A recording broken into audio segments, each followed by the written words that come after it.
Hello, everybody zooming in. We're going to take just another minute to allow participants to zoom into the webinar. Thanks so much. We're very excited about our talk today.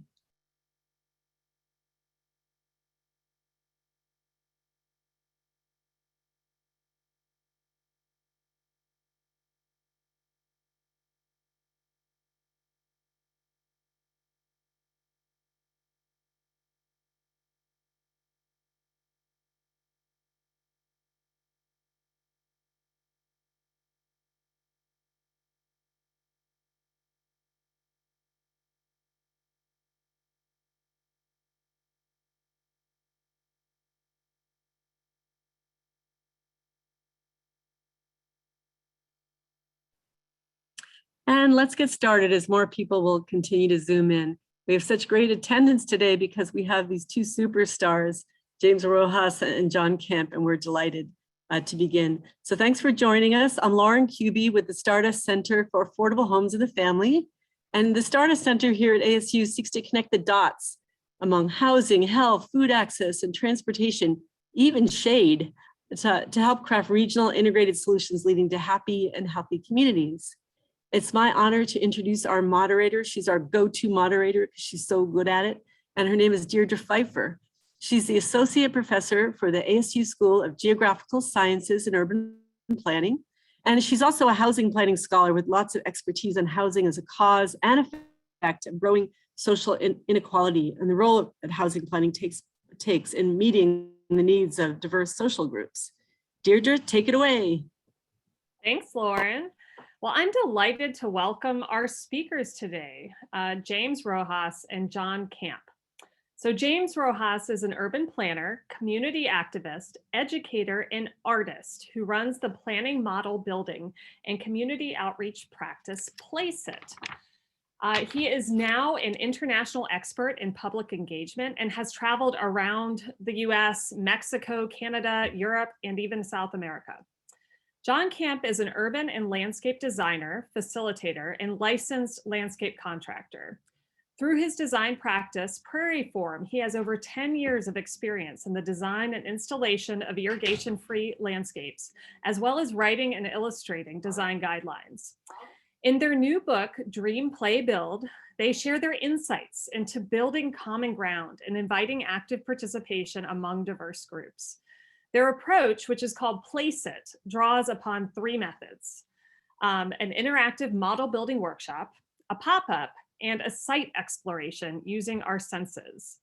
In this discussion, they're going to offer wisdom distilled from workshops held around the world, and a deep dive into the transformational approach and results from a particular community in Southern California.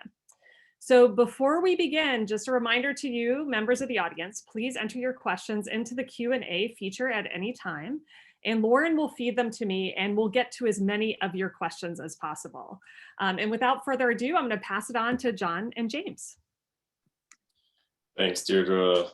Thanks to the Stardust Center for having us. We're really excited to be here. This is actually our first book talk, so the book was officially released yesterday, so it's no more. It's not pre-ordering anymore. You're ordering it. You'll get it soon. So to those ends, we just have this up here on the first page. So this is the book, and there's a little discount code there at the bottom. So if after this you still feel like you want to buy the book, which we hope you will, you can use the discount code and order it directly from Island Press. So we just wanted to thank you guys for reaching out and inviting us. We've been doing this work for, like 15 years. And when we started, it was almost like we were just doing it for no one. I was living in my parents' basement. James was living at his mom's house. So things have changed quite a bit since then. So we really appreciate that you guys are supporting us in our work. So just a quick background. These are our respective firms / companies. So I'd say about 70% of the work we do together, and then the rest we do separately. James, do you want to talk about Placeit a little bit? Yeah, so Placeit really was designed when I worked at Metro on getting people to engage with their hands and using art making as a tool for planning. And Prairie Farm, I started in 2008 as a landscape and urban design practice. And I had been working as a city planner and I'd been wanting to do more work outside. Over time, it's really evolved though to be something that's more about engaging diverse audiences in landscape and design, as opposed to just me as a top-down designer making all the decisions. So anyways, let's move on to what we're going to be talking about. So we'll give a little brief background about how we what led us to come up with the methods that Deirdre talked about. And then we'll talk about the psychology of working with your hands and senses. So this is really at the core of the work we do. So if there's one thing that you take away from this workshop, I would hope that it would be this, just because it's so at the core of our work and guides everything we do. And it's really important for understanding why this work shifts what happens in community engagement. And so a lot of it just has to do with psychology. Then we'll look at a few project profiles. These are actually, so we're going to look at two projects that are talked about in the book. Then we're looking at another project that we just finished with Habitat for Humanity. And that one is not in the book, but it's an opportunity for us to talk about more recent work. So the presentation isn't going to follow the book like point by point by point. So we want to give you like some reason to actually want to buy the books. We're not going to talk about it, just sort of blow by blow, point by point. But we'll cover essentially like the overarching themes of the book. And yeah, hopefully by then you still want to buy the book. And then we'll talk about outcomes, and that actually is a big part of the book. We're not going to go super in depth into them today, but we do want to talk about outcomes and community engagement and how working with your hands and senses can change the outcomes in community engagement. And then finally we'll have a Q&A. So to start with a little background about how we started doing this work. James, you want to talk a little bit about this? Yeah, basically, I started working at Metro in the late 90s. I was working on a lot of projects, bike projects, and East Side Light Rail project. And we would have meetings with the two neighborhoods of East LA, and people wouldn't say anything. They just nod their head or shake their head. And I just wrote this beautiful thesis on Latino urbanism and the way Latinos use space and relationship to space. So I was thinking, how can I catch that relationships into in urban planning to really build better projects?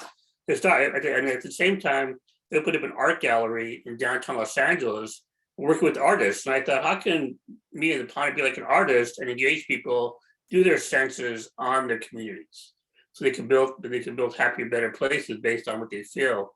And I started doing these workshops out of my gallery 77 on Spring Street, and and I started doing it at more galleries, more museums, and it gave me the space to experiment on this process.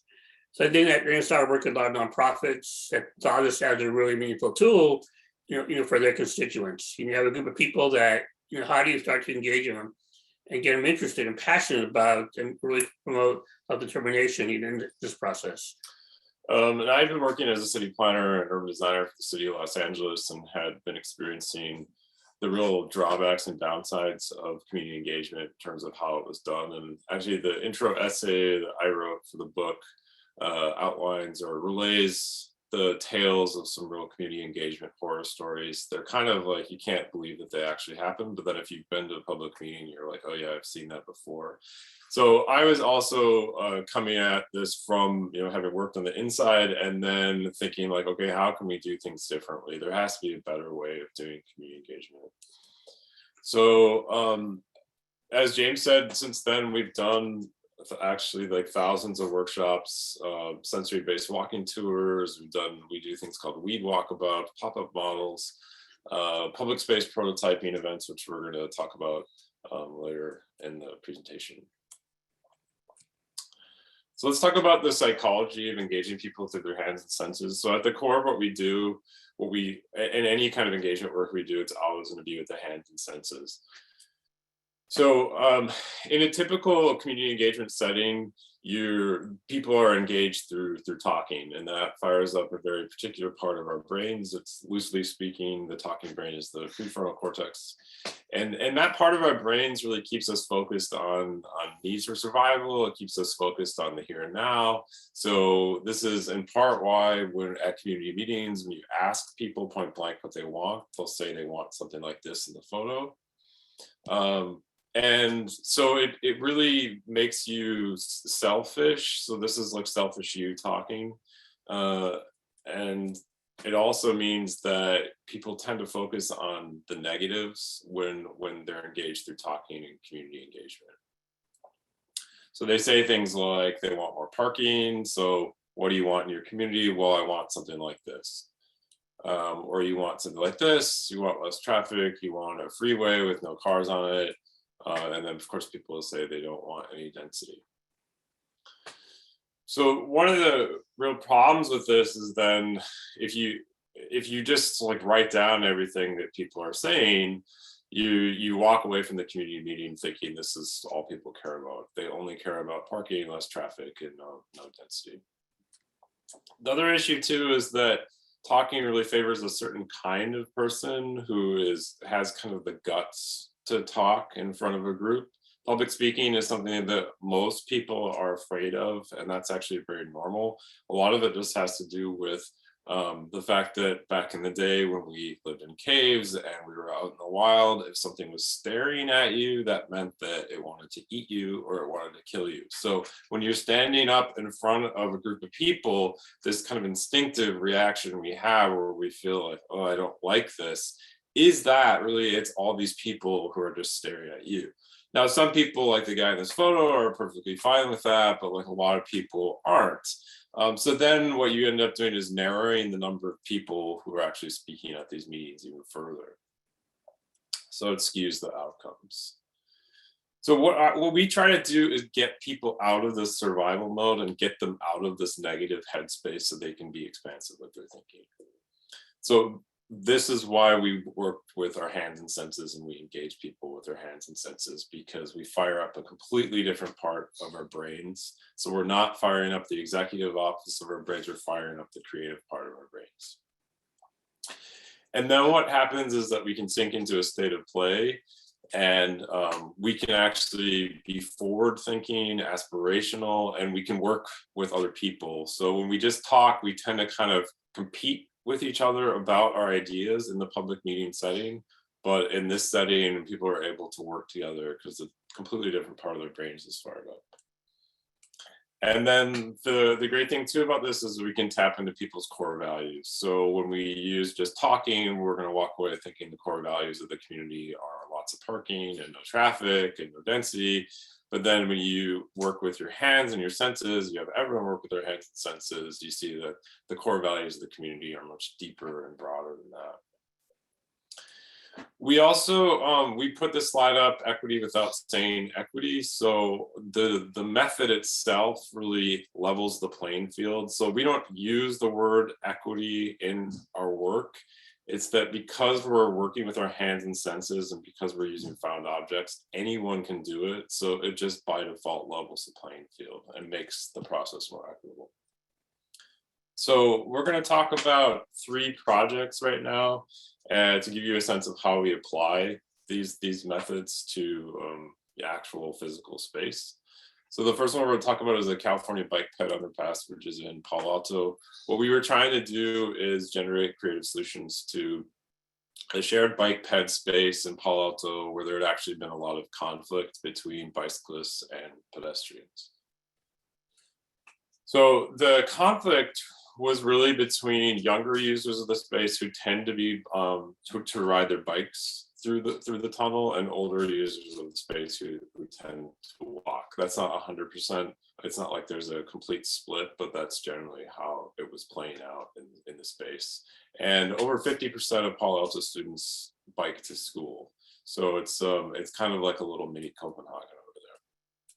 So what we did is we separated the user groups first. So we had one model building workshop with younger users, and then we had one model building workshop with older users of the space. And we made sure that the model building prompts that we had them respond to and build in response to were not about the underpass itself.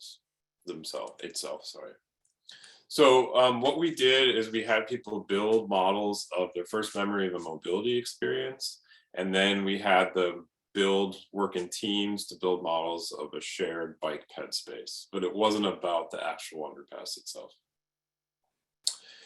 Then what we did is we brought both groups together to the site.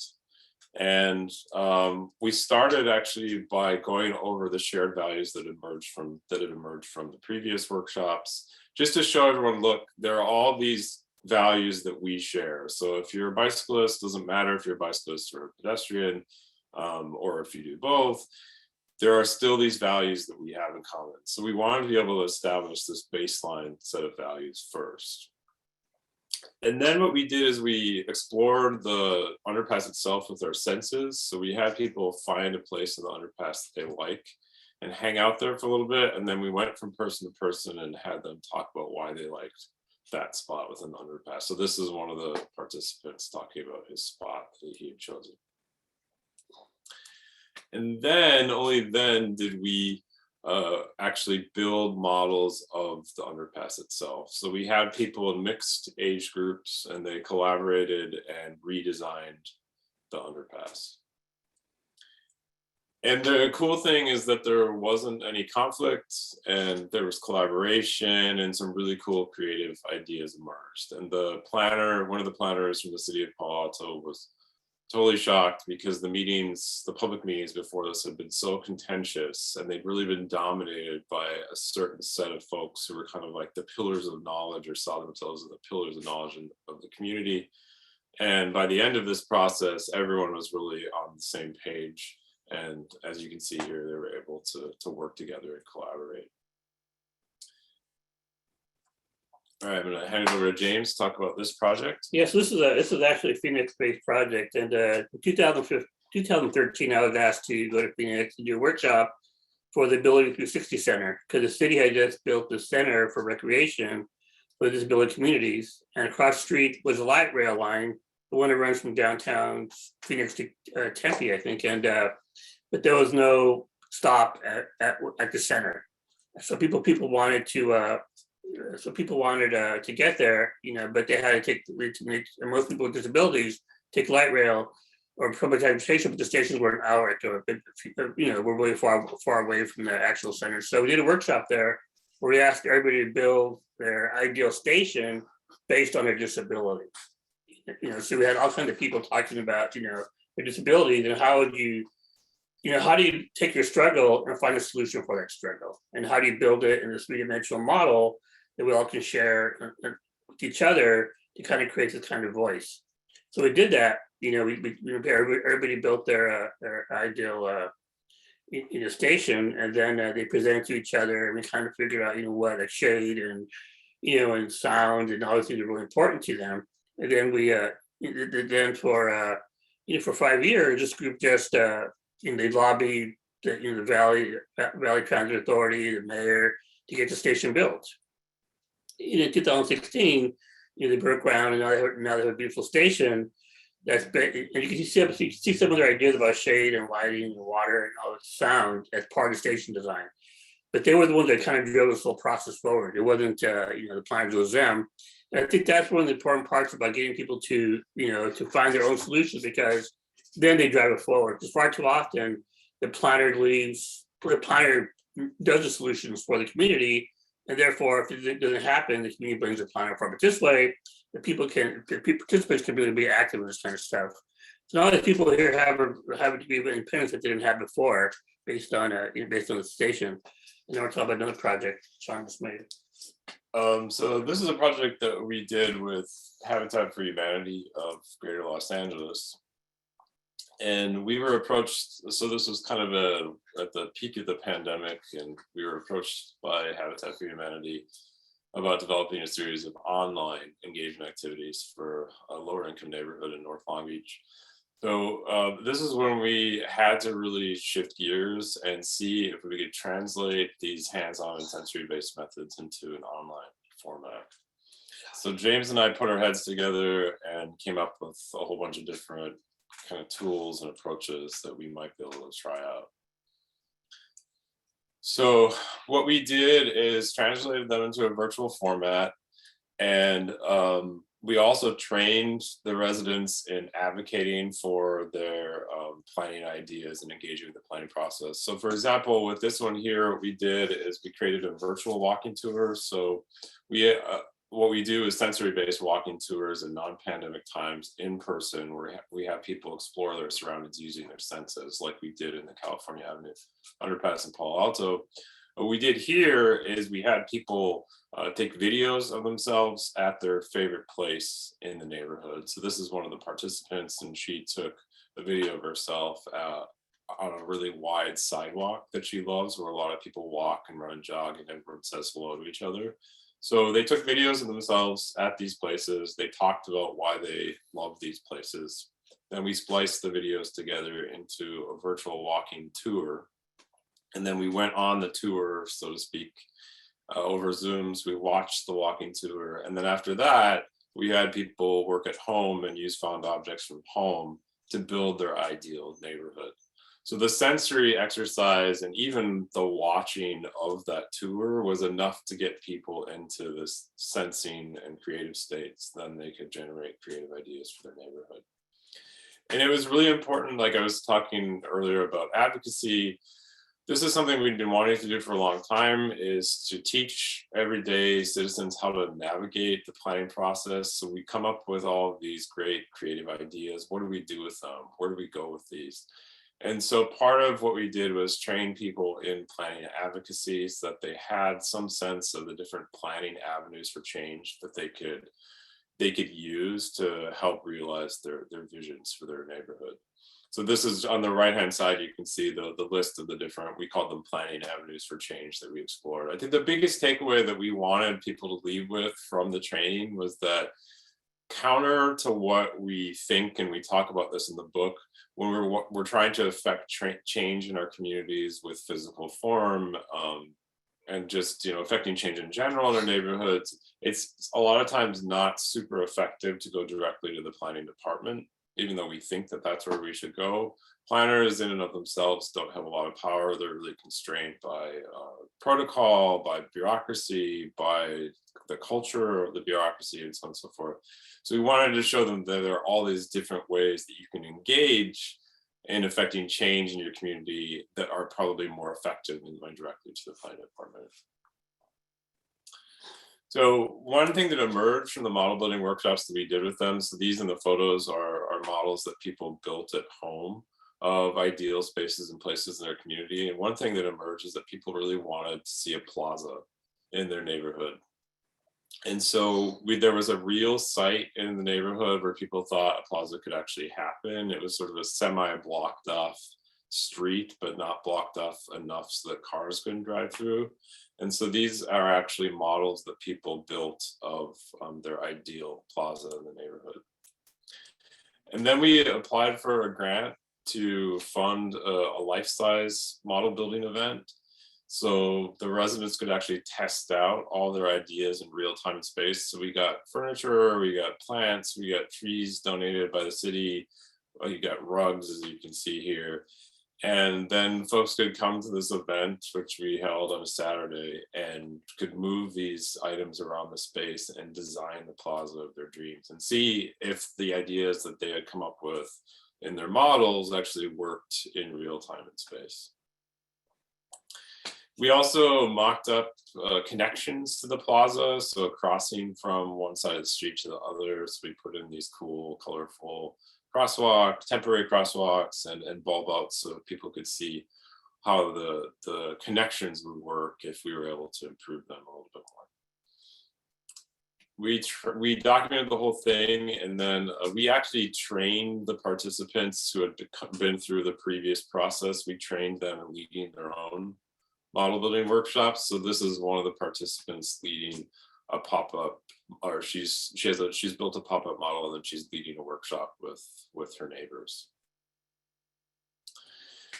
So the cool thing is, and this is what we wanted to come out of this process, is we wanted people to become their own urban planners and also their own advocates for their creative ideas and visions. Because we can't obviously stay with the community forever. We're going to leave eventually. So we want to make sure that they have the tools so that they can keep going with this. So the plaza, we've had the pop-up event, we've generated all these cool ideas. Now they can take those ideas and their knowledge of how to navigate the planning process and advocate for that vision. So now we're going to talk about outcomes a little bit. People ask about this a lot, and this is a big part of the book. So the biggest question that we get after we present on our projects is, great, so you guys, you did this and you did this, but what about this on the right hand side? What about a plan? What about a zone change? What about something very physical, something very tangible? So yes, the process can very much lead to this, and so this South Colton Livable Corridor Plan is the project that we talk about quite a bit in the book. And so these hands-on sensory-based engagement methods led to this actual livable corridor plan, design overlay, zone changes, the whole 9 yards. We were able to get those things out of this process, including we also had like economic analysis. So all these very nuts and boltsy things emerged from this process. So the book explores that in depth. And it looks at how these methods really unearthed information about the neighborhood that probably wouldn't have emerged if we had just, done a survey, or we just asked people what they wanted. So this photo here is just a little hint of the kinds of things that emerged from the hands-on workshops, the site exploration we did with them, and the pop-up we did with them, to give you a sense of the kinds of things that ended up in the plan. And so it was kind of groundbreaking because the residents played just as much a role in the design portions of the plan as the planners and the urban designers and the economic analysts did. So what we wanted to do, and we do this in the book as well, is so we talk about obviously these physical changes that and zone changes and so on and so forth that have resulted from this kind of work. So those are the tangible outcomes. But while folks are here, we also want to get people to consider the importance and the value of intangible outcomes. So I put this photo up again. This is Palo Alto. This is the project we did. We just talked about. There were some incredibly valuable intangible outcomes that came out of this. So yes, we generated creative ideas for how to redesign the space, but we also accomplished all these intangibles like conflict resolution, like bringing young people into the process and empowering them, allowing the young people and the older people to actually work together, and so that they could get out of this really combative space and be aspirational and creative together. I don't know if you want to add anything. Yeah, I think also for us, it's really important to teach people how their body relates to space and the physical environment around them, because I think that's a missing part of planning. We look at land as an abstract, but land's actual relationship with us. And people articulate that relationship really makes planning important to them. So most of our workshops start with having everybody build their favorite child memory to understand how they connect to the world around them. And now people can articulate what that connection is. So as a woman, as African-American, or whoever you are, you can start talking about space with your own personal experiences and kind of understand how important that connection is. I think a lot of planning is that, a lot of it's half-baked. We got the land use right, but the kind of feeling wrong. And for people in the community, planning is all about a feeling. The planner might know it, but the community feels it. Now we start to connect these feelings with the actual knowing, so we have better outcomes.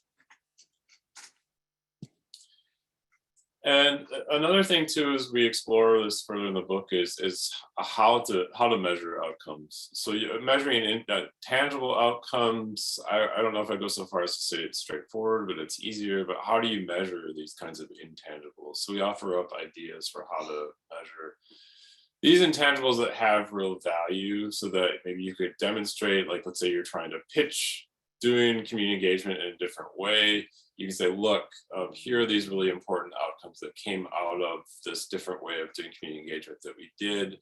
This is all the more reason why we should keep using these methods in the future, as opposed to doing something that's very kind of perfunctory and we're just gonna, tick off a set of boxes. Okay, we've held our community engagement events. Yada, yada, yada. Okay, people said what they always say. Okay, moving on next. So that's why we do that and talk about that more in the book, so that practitioners have the tools to be able to say, like, look, this is actually a really valuable process, and it's led to these tangible outcomes and these intangible outcomes. So we don't want to blab any further. We want to open this up to discussion. So this is just another pitch of the book, and there's the discount code there, and you can order it off the Live Press website. These are our social media handles and our email addresses and our respective websites. So if you want to get in touch with us, feel free. You can email us or find us on Twitter or Instagram. And yeah, this is now ready for the Q&A. I'm going to stop the share. And thank you so much, John and James. What a great introduction to your method. And I'll just say we already have a lot of questions that have flooded in, which speaks to how your book really gets at this need that we have around public engagement and this need for new ideas. So there's a lot of excitement that I see around it already in the Q&A. And so I just wanted to start by saying I have read the entire book, and I wanted to give one more plug for it because some of the questions deal about the process and how this all works in practice. And what I'll say is what the book does really well is it takes one place, which is in California's Inland Empire, so the community of South Colton, which is in the city of Colton.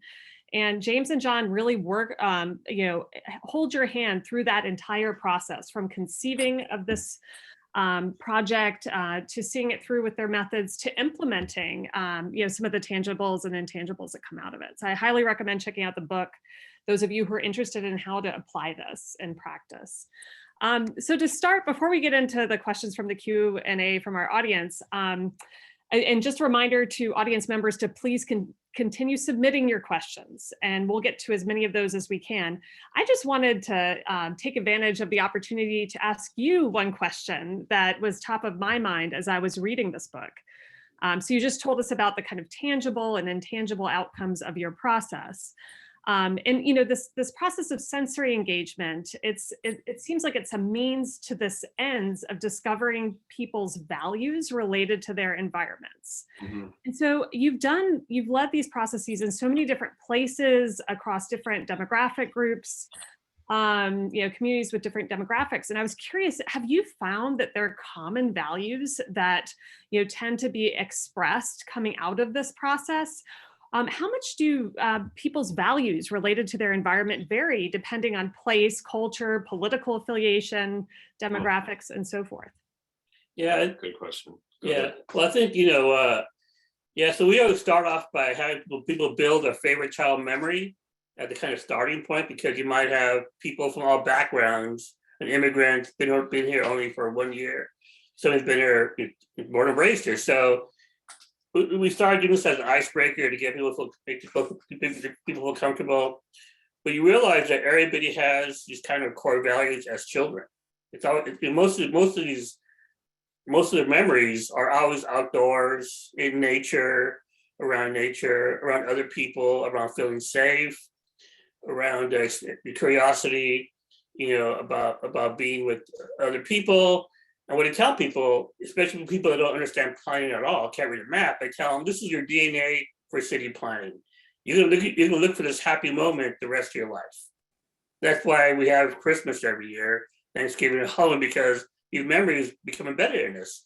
And having them build it with their hands, you understand that memory had a very physical place to it. So maybe we can't, zoom you back to your childhood, but we can recreate nature, trees, landscapes that you felt comfortable in the future. So a lot of these values, and people from different countries and backgrounds will have different places to go to. In Latin America, people talk about the plaza a lot. You go to the plaza. In New England, people talk about the fall colors of leaves, the smell of leaves, and so you see these kind of regional differences in geography, but it's always based on these kind of forces of nature and how they feel comfortable and happy. And that kind of drives them. And plus, for us as planners, you get to understand what people are bringing to the planning table.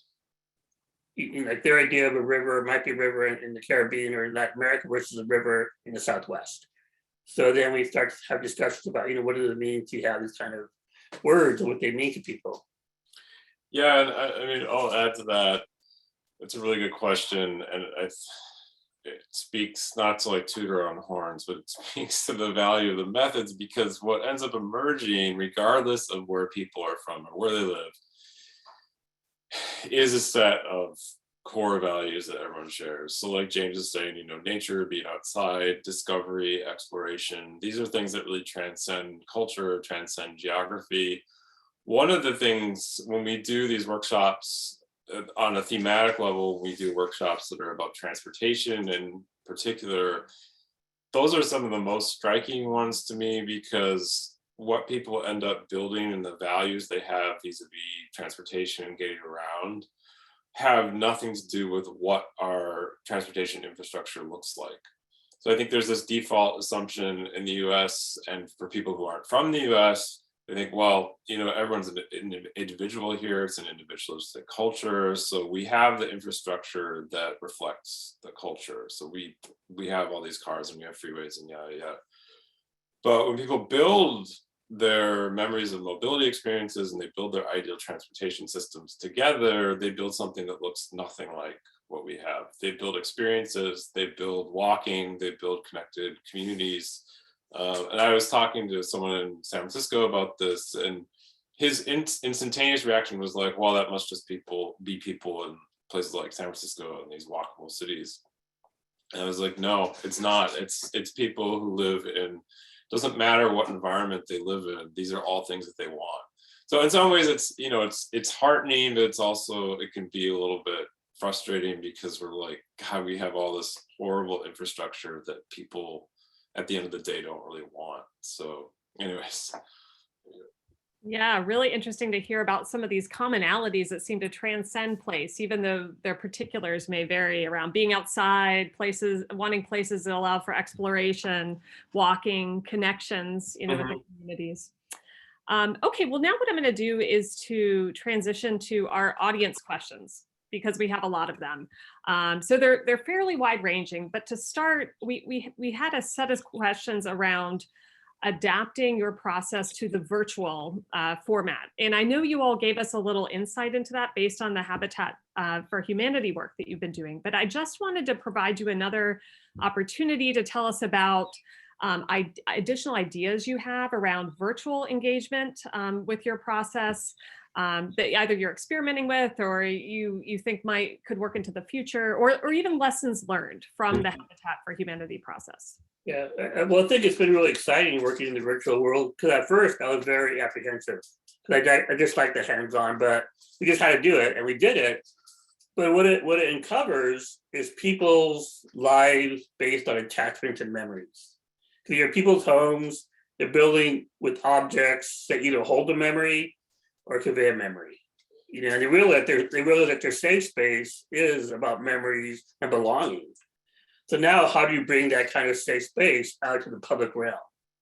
So you realize that places are, people just have natural attachments, and you kind of learn that, and it's also a different way of of memory, but also that you could do a place of workshop with Latinos across the country.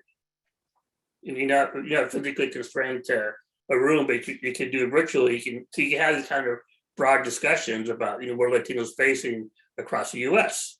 because now you have a platform to do it on, and you have a method to do it. And so it becomes like a scavenger for people at home. It becomes like a scavenger hunt and a show and tell. People are pulling up baby blankets. They have to, adults, or a picture of their pet. So all the stuff they have, they can start showing it, in the public, in the safety of their own home. And sometimes people get a lot more. They're comfortable, and they get a lot more of a safer space for them to work through. So it works out pretty well, virtually. Yeah, I mean, and just to give you a little bit of background about more like the nuts and bolts of how we do it. So in an in-person setting, for example, if we did a workshop, we would bring found objects that we have to the workshop, and then we'd like dump them out on a table, and people would go up and just like sort through them, sift through them, and find the ones they want, and then build a model. So in this case, what we do is we have people just ferret around their apartments, their houses, or whatever for objects that they want to use to build their models. So like I just grabbed some stuff. Like this is like a record cleaner brush, so they'd use things like this, or like, this is like a 3-prong or like a this plug thing. So they just use stuff like this and build a model with these kinds of materials. And then we'll have them take a picture of the model and then they email it to us. And then we just pull them up on the screen and we just go through and have people share what they've built. So people have really liked it because people are, we've been in this Zoom mode for so long, and it's a very kind of a somewhat transactional way of engaging with people. It's typically people sitting and listening to someone talk, which is, we're doing the talking right now, and there are a lot of people listening. So this is a way to really break that up and give people a chance to work with their hands. So it's worked really well. The one tricky thing is with the second model building activity we usually have people work in teams. And so that we haven't been able to do as much, especially during the peak of the pandemic when people were really isolated. So we just had them build their ideal community or neighborhood on their own and then share that with us in the same way as the first activity. We also have had like families, so people are in like a social pod together, or they could work together in the same room. Now it's changing, obviously, because it's not as scary as it once was. But that was one of the things that I missed about doing the workshops in person, is that the ability for people to actually work together. So you could do hybrid combo, working virtually and then together. Yeah, I'm now looking around my office and I'm seeing everything in a new light from what you mentioned. Yeah, exactly. I think it's also really interesting, James, though, what you brought up about the ability for the virtual mode, since we can connect people across space, and even there's potential to connect people across time, we could really splice community in different ways. And so just on that theme of scaling this process, so we had another question that was about, how you could use this process for something like an area plan that would not be immediately actualized, and that might even be hard for people to visualize. So if you could just speak about, different ways of applying this process throughout the varied activities we do in planning.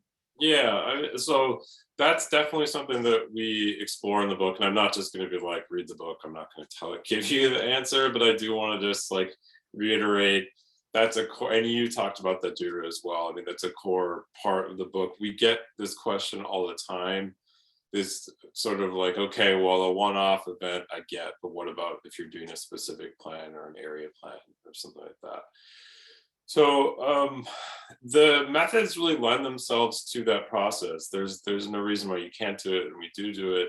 I think what we try to do is start from, we do activities at the very beginning that are more general in nature. So they're going to generate a set of core values.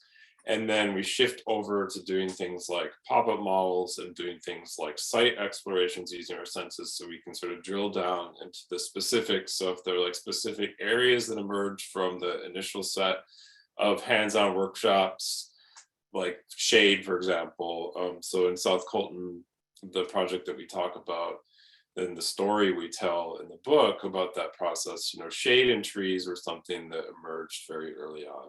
So if these kinds of core values and things that really matter to the community, they emerge earlier on, then you can start to shape the subsequent engagement events and refine them further and further so that they're responding to what came out of the initial set of events.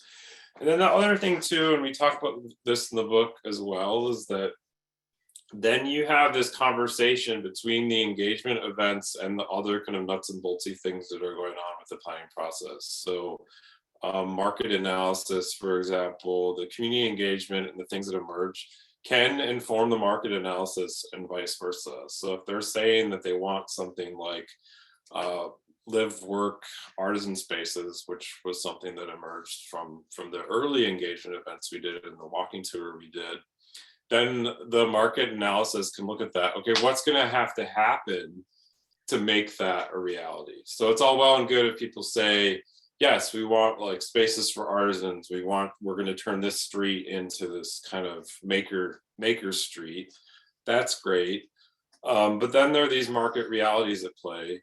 And so those need to be explored, but they're also responding to the needs and aspirations of the community. So that the end result is then, okay, we are going to incentivize X, Y, and Z in the market to make this something that could actually happen. We're going to make these zone changes to make these kinds of things that the community wants possible and actually happens. They're not just these sort of pie in the sky things that people want, but that could never happen.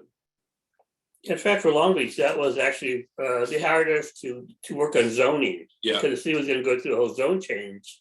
And they wanted us to train the Washington neighborhood, the low-income neighborhood in Long Beach on zoning.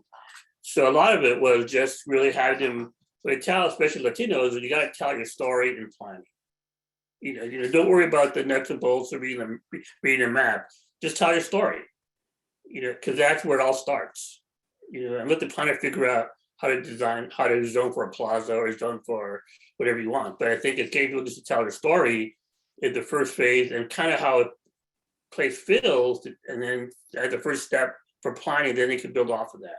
Once you have a solid story, you're going to go. You can more likely go in the right direction. Yeah, and that's right. So with that project, that was about getting them ready so they could engage with the zone change process that was coming up. And the whole idea is that they would be able to come to that process with their core values, with their creative ideas. So it wasn't that they were just reacting to something, which is usually what happens, that kind of situation. They're saying, okay, we already know that we knew this was on the way. Here it is. And here are our values, and here are our creative ideas for this process. So this is what we want to see. And like James was saying, they don't have to know what the zone is called. They don't have to come up with that zone, but then the planner can say, okay, I'm hearing these things from the community. Now let's translate those into this kind of zone for this specific plan, so that those kinds of values can then emerge over time within the built form of the place. Yeah, I mean, I think, it's what you just said really communicates how this process can plug into so many aspects of the planning process, because it can help build those intangibles, like you were telling us about, you know, building capacity and knowledge to participate in planning, while also, you know, it can be used to achieve these tangibles that are needed to move forward with various plans and so forth. Absolutely. And I'll just say the book does a really great job of showing a lot of photos of examples of things like the pop-up models, which to me, when I think of an area plan, you know, I think the easiest way for me to visualize, you know, that and people's engagement with that could be through something like that, which you show in the book. Mm-hmm. All right, well, let's go to some questions about process, you know, with these methods. So first of all, these methods take time. I mean, the idea of play and playing may be a barrier for some people in terms of engagement. So tell us a little bit about recruitment. How do you get people to participate in these processes? And one person was specifically interested in the Palo Alto, the bike pedestrian planning process. Yeah, well, I think a lot of our work this is like the last alternative people have. You know, we got a group of people that don't want to talk to each other. Now, what do?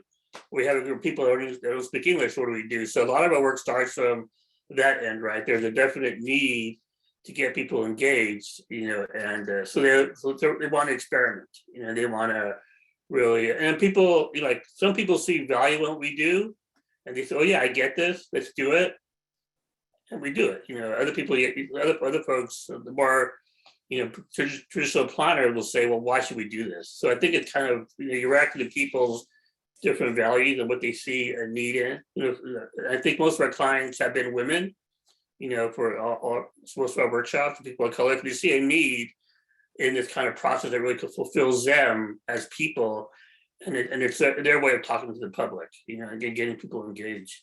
So a lot of it's really kind of like the word of mouth kind of gotten us, you know, gets us there. And when I tell people, when you do flyers, show a picture of the materials. People know that, so people walk into the room, they know what to expect. And that either like get people curious or say, well, you know, most of the time it's so they ignore their expectations. Yeah, and I think so on a kind of nuts and boltsy level too, if you're thinking about doing this and you're gonna pitch it as a potential approach that you'd use for some sort of planning process or neighborhood change process for neighborhood change that you're engaged in. A couple of things. One is like having someone on the ground who believes in the work, and we talk about that in the book when we talk about the South Colton project. We really had someone who saw the value in this way of doing community engagement off the bat, and that really helped. And so he was embedded in the community, and he could get the word out to all the folks that he works with. We also had a city who believed in the work as well, which was awesome. And I think in the case of Palo Alto more specifically, that was what we had as well. So we had some folks from the city who really saw the value in doing something different. And as James was saying, people were kind of at their wits' end, like they tried everything and everything had just sort of devolved in the traditional community meeting setting. Everything had just sort of devolved into shouting matches. They're like, okay, we have to do something different. And then I'll say, on more of like a process level, when it comes to actually doing the hands-on workshops and getting people, Deirdre, like you were saying, like we're not necessarily, as adults, we're not necessarily used to play and working with our hands, obviously the way that kids are. So what do you do? Having typical planning meeting is very cut to the chase. It's like, we're going to give a presentation, here's what we're doing, the change is coming, this is what the change is, here are your options, like pick what you want. So what you really need to do is set up a space that's comfortable and that's not that. So it's not this rushed experience, it's a space that's comfortable that people can kind of sink into, so then they can be comfortable enough to work with their hands and essentially play. So in the case of Palo Alto, that also required kind of a bit of coaxing. So with the older residents we did the workshop with, it was a bunch of older guys, and that's probably the toughest demographic we work with when we're doing our workshops. That I'd say that is a recurring theme with the in-person workshops, is that you will tend to get like a table of like older guys who just sit around and talk, and they don't completely engage. So I would say mix things up. So make sure that you don't have a table like that, right? And then B, there might be a little bit of coaxing, and honestly, I don't even remember how we did it, but we did it, and we got them to build.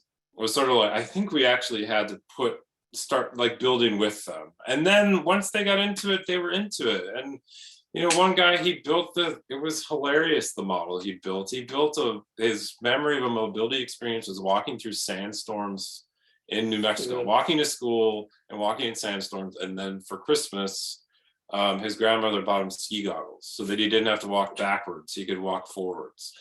So it happens, right? But there just might be a little bit of kind of nudging and coaxing you have to do to get certain people into the process. Okay, so yeah, your response actually just perfectly connected to two other questions we have. So we're going to continue the conversation. First of all, about you just mentioned in Palo Alto creating these intergenerational tables or mixed age groups. Could you talk a little bit about whether there were any challenges of working with intergenerational groups that people should be aware of? Is there anything that you learned about that beyond what you just told us? Well, I think in that case, the reason that it worked when we had people working in mixed groups of younger and older participants was because we had done those separate workshops beforehand. So it's almost like we had given people the chance to carve out their own space for themselves, so they weren't in this real kind of like, like get away from me, this is my space mode.